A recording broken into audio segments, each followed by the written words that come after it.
Hello everybody and welcome to Sin City Living. My name is Jason and I will be bringing you today's video. Now before we go into the video, just a couple quick things. Now most of what we talk about as far as what's coming up and what our goals and plans are, we usually put near the end of the video. But a couple real quick things, slight change to the format of how we're doing things. Right now I'm trying to do anywhere between 15 to 22, 23 videos a week, and just to be dead honest, it's killing me. Plus, with all the expense that we've put into this, there's a chance I may end up having to pick up a second job, which I'll cut into some of that a little bit. So it's going to trim down a little bit. I'm going to do my best to put up at least one video per day, Sunday through Thursday. I will attempt to do a video per day, Friday and Saturday. I'm going to try and thin myself down to about 10 to 12 videos a week. The remaining videos are going to go on our patron site for all of our patrons. So I'm going to attempt also to do one a day, at least Sunday through Thursday on that site as well. So I'm still going to attempt to do 2 videos a day, Sunday through Thursday. But the 3 video thing that I tried to do for a little while was just too much. The weekends are a little bit difficult. I'll do the best I can. But again, we're going to split it. About half the videos are going to go on the patron site. Otherwise, for anything else, just as far as upcoming plans and all that, just check the end of the video. Otherwise, we're going to jump right into today's video. So for this strategy, we're going to talk about one of the more common strategies out there, the iron cross. That is actually one of the weakest strategies out there at its core. There are ways to improve it. We're going to talk about that as well. But I want to talk about the iron cross and just the pros, the cons, why people play it, how some people will modify it, and then we'll see what comes from that. Thank you everybody for the coffees. Very, very appreciated. All those tips and support are very helpful. And for those of you guys that are curious on the exclusive videos that we're putting out on our patron site, because we're doing that a lot more, when I know what's upcoming, I'm going to put it in the description of the videos down below the videos. I'm going to put what we're going to have upcoming, what days, what tiers it'll be available for, because we're going to be putting a lot more out on the patron site. Otherwise, let's get right into it. So the iron cross, what is the iron cross? Now, it does not matter what the point is, because with the iron cross, they're going to place the point unless they have a pass line bet. So even if the point were one of the iron cross numbers, they're still going to place it. And the iron cross is the 5, the 6, and the 8. Always has to be above table minimum. So we're going to assume we're on a $10 table here. If we were on a $15 table, these bets would be higher, because they always have to be at least 1 unit higher than that field bet. A proper iron cross on a $10 table would be 3 units each on the 5, 6, 8, and 2 units on the field, table minimum on the field. So why do people play the iron cross? They play the iron cross because they have this belief in their head that they're getting paid on every single number, which is true. They're getting paid on every single non-7 number. However, they're barely getting paid, and that's the thing. That's where the weakness of the iron cross comes into play. Because if one of these numbers roll, then the player wins $11, because they win 21 here, but they're losing 10 there. If this rolls, the field rolls, they win $10. Obviously, there's exceptions with the 2 and the 12, but they're very low percentage hits. In general, this player is going to win $10 to $11 per roll. These right here cover a whole bunch of possibilities. These right here cover 14 of the 30 non-losing combinations of the dice.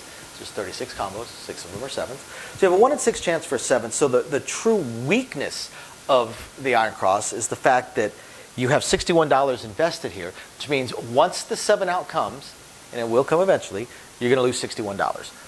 So you need at least a minimum of 6 hits of the dice just to break even with the bet you have. 6 hits of the dice just to break even. Since you have a 1 in 6 chance of the 7 coming, more often than not, it's going to come between the 1st and the 6th hit. Obviously, there's exceptions, and that's what most players are playing for, is the exceptional rolls. The iron cross is slow death, is what it is. When it's played as a same bet, same bet, same bet, same bet situation, it is a slow death. Now, it can start to shine in the longer rolls, just like any other strategy. As we've said before, there is no one best strategy. There's so many different goals people have for playing a long time, preserving their bankroll, winning huge amounts of money on exceptional rolls. Those are all different goals. They all have different playing styles. There's no one strategy that covers all of them. It just doesn't exist. So the Iron Cross certainly has its uses. For the most part, it's a slow grind. Like I said, it's slow death. So when it's played as a proper normal Iron Cross with just same betting everything, all it is slow death. All it means is you're going to be able to play longer. Just like trying to play at the lowest house heads. It's just losing money the slowest is all it is, which is fantastic if that's what you're trying to do. Sometimes that is what I'm trying to do. I go to the casino sometimes because I have something going on in, say, 2 or 3 hours, and I want to go play for a little while, but I don't want to do my normal play style where I could lose 1,000 in 2 or 3 hours. So I want to be able to buy in with a few hundred and play with that few hundred for those 2 or 3 hours. I'm probably going to do some sort of grinding out slow death strategy. I'm not trying to win. I'm just trying to slow death. I'm trying to grind out and circle the drain instead of going right down the drain.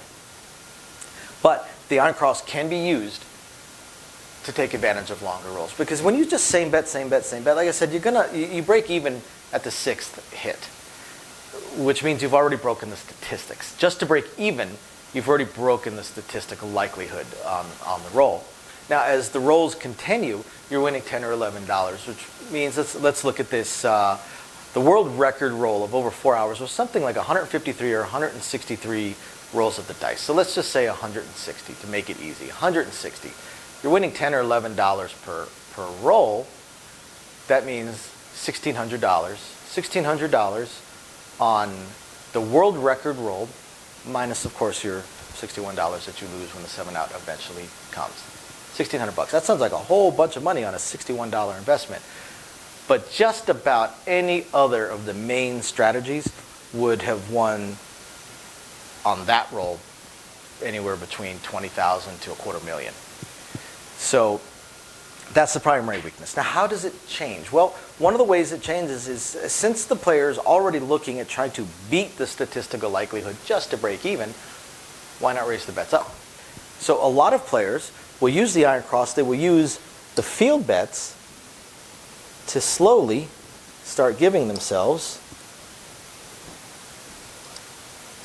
the rest of the numbers. At that point, they may abandon the field bet. Once they have all the numbers, they may abandon the field bet, or they may switch to a $4 horn or a $5 horn high 12, horn high yo, something along those lines. So they're still covering every number, but they don't need to cover it in the field, because now if the 4, 9, and 10 roll, they win a lot more than $10. They actually are getting paid better. And these are not single roll bets. So they get themselves up there, they get themselves onto these numbers, and once they're on there, they treat them the same way that they would treat the 5, 6, and 8 while they are still playing the field. It's like I said, if the field hits, they expand out. But if the inside numbers hit, they tend to press themselves up. They bring back their $10 field, so they'd only make $5 there instead of 11, right? But let's look at the second hit on a 6. They would, once again, press themselves up, likely to 30, replace that. Now they make $12, replace the field. Now they make $12 on that hit. So they're only really making $1 more. But here's the thing, as we start hitting these exceptional rolls, these 10, 11, 12 roll, these 8 to 12 minute rolls, good chance that it's going to hit a third time. So it hits a third time, they throw the $2 in to go to 42, and they're collecting a green. They're collecting 15 after they replace their field bet, but there's also a pretty good chance they've used their field bet to expand out. Maybe they don't have a field bet anymore. What if it hits a fourth time? Well, if it hits a fourth time, because most of them are mid-pressing, 36, 26, or I'm sorry, 31, 21 after they replace their field, if they're still doing the field. This is how expanding out to where they have them all and slowly mid-pressing themselves up is how I have seen Iron Cross players catch that 15 to 20 minute roll, even 20 to 30 minute roll, and actually make more than $1,000, actually make more than a couple hundred, or even 100. So, that's the most common way I've seen of expanding out and improving the Iron Cross, is using your field to get the other numbers, using the inside numbers or the 5, 6, 8 numbers to improve themselves, while still collecting a little bit, and then going for it from there. So I hope you guys find this interesting, illuminating, enlightening, or at least just plain fun. We will catch you guys next time. Bye now. So as I promised, for the end of the video, we talked a little bit about upcoming things, plans, hopes, dreams, so on and so forth. Still looking to try and get the live streaming thing going. Amy had to pick up a second job, so between the two of us, if we include this channel, we're combining for somewhere around 130 hours a week. So trying to figure that out, plus our kid, and figure out exactly when I'll be able to do a live stream consistently every single week is really stretching me. So I'm still trying to figure it out. I will get to the live stream as soon as I possibly can. Definitely going to live stream on the Patreon site. Hopefully live stream on the regular YouTube channel as well. When we start it off, we'll do the craps tournament for sure. Possibly some blackjack going on as well. Otherwise, we do still hope to be able to add in slots, Keno, video poker, and also roulette. But it's going to be a little while until we're able to sink that money into further purchases for the channel. But it is definitely at the top of our list to get done. We appreciate every single one of you guys, everybody that's been watching, everybody that's bought us some coffee, everybody that is one of our patrons. All that has been enormously helpful to us. We've added so much equipment throughout the life of this channel, only a little over a year at this point, but we started out with very basic equipment. We're still hoping to upgrade our layout, but we have upgraded the equipment enormously, and that's all well, not all, but that's partially from the help that we've gotten from all of our fans out there. So we appreciate every one of you guys.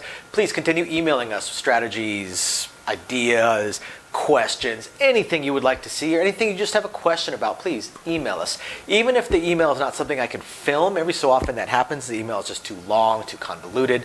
I'll still do my best to answer it. Might take me a little longer if I have to read through it and really parse it out, but I will answer it for sure. Just might take a little while. Otherwise, again, thank you everybody for watching, and we hope to have many more years to come. Bye now.